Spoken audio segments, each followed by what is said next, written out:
سلام البنات، وش راكم؟ صباح النور، صباح السرور.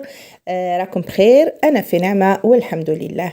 إلى لحقتكم لا فيديو في المساء نقول لكم مساء الفل والياسمين عليكم يا الفحلات.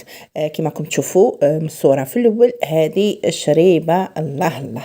شوفوا، ما يهمش واش تحطوا الدجاج ولا اللحم ولا أنا هنايا كنت حاطة واش كان عندي يعني في كونجيلاتور جبد. حطيت مرسو دجاج، حطيت بلوتو مرسو لحم، وحطيت زوج جناحات، نص صدر وطرف من هذاك من الظهر. واش عندكم ديروا؟ وانا هاد الشربه تاع يومين، يعني هاد لا كونتيتي تاع يومين كيما شفتوا. رابيت حبه بصل ولا تقطعوها طرف صغار بزاف. الشربه ما تحبش يعني البصل يكون كبير. وديروا الزيت، خلوا كلش يتقلى مع بعض، ونبداو نزيدوا في الدوزان تاعها بشويه. رابيت هنا حبه طوماطيش كبيره، قطعت غير شويه هكذا الحشيش. الشوربه جوست في الاول ما تقطعولهاش بزاف حشيش، قطعوا شويه باش يتقلى برك معاهم، باش ما يكحالش، تعرفوا الحشيش يكحل. حطوا مغرفه كبيره ملح، مغرفه صغيره معمره تاع العكري. بون لي موالفين بالشوربه تكون حاره، تقدروا هنا تزيدوا هذاك العكري حار. انا ما نديرش الحار باسكو كاين اللي ما ياكلش، انا وحده ما ناكلش يعني شوربه حاره. هنا درنا نص مغرفه صغيره قرفه. وكيما قلت لكم السر تاع الطياب تاع الماكله الحمراء، حطوا مغرفه هذيك تاع طوماطيش كبيره كونسونطري، هذيك تاع العلب يعني تاع البايض، حطوها من الاول. حطوا هذيك الحفنه تاع الحميصه، وإلا ما ديروهاش انا هكذا كونجولي حطيتها. شوفوا، ابداو قليو بالعقل، قليو كلش مع بعض هكذاك غير بشويه. انا الشوربه ما ندير لهاش كاش يعني تابل زياده.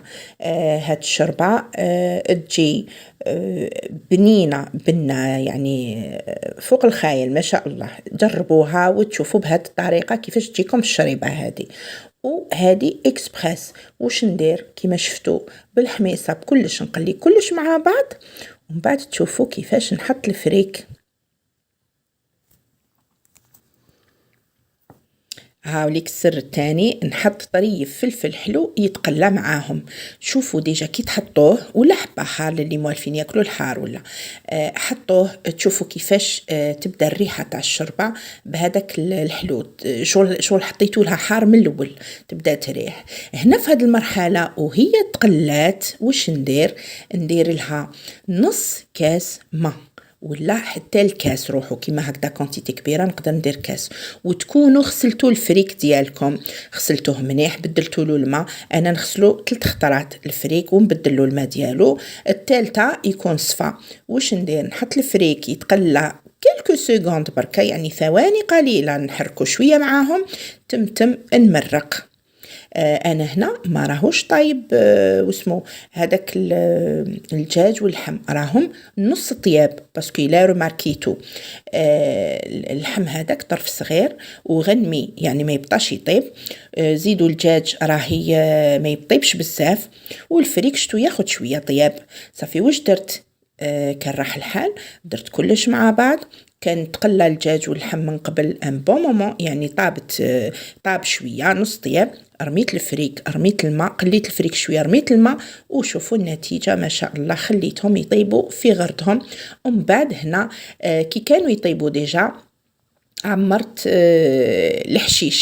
الحشيش درت كميه كبيره. كي رميت الفريك زدت معاه الحشيش، ومن بعد كي طاب كلش رميت الحشيش من الفوق. شوفوا هنا اني فرغت شويه ووريت لكم الدجاج كيفاش كان دايب ما شاء الله. وحطيت هذيك الحبه حار في الاخر كي طابت الشوربه. ما شاء الله، شوربه فريك اكسبريس وعليها الكلام. بنه تاني الله يبارك. ان شاء الله ماذا بيا تجربوها وتقولوا لي ان شاء الله في لي كومونتير كيفاش جاتكم. ماذا بيا نعرف في لكم يعني تسيو الوصفات ديالي، ونفرح ان شاء الله كي تسيوهم. رشوها بيان بالحشيش، قدموها كيما هكذا انا كنت قدمتها مع يعني البوراك. توحشناه. و تحبوا هذا أنا قدمتها يعني مع البريك العنابي ولا البريك التونسي. أكو تعرفوا هذاك اللي تحطوا البطاطا من تحت وديروا له هكذا في ليكوتي لافارس وتكسروا عليه حبة بيض من الوسط. وزدت تاني درت شوية بوراكات. وهذا كان عشانا. والسلام عليكم ورحمة الله تعالى وبركاته.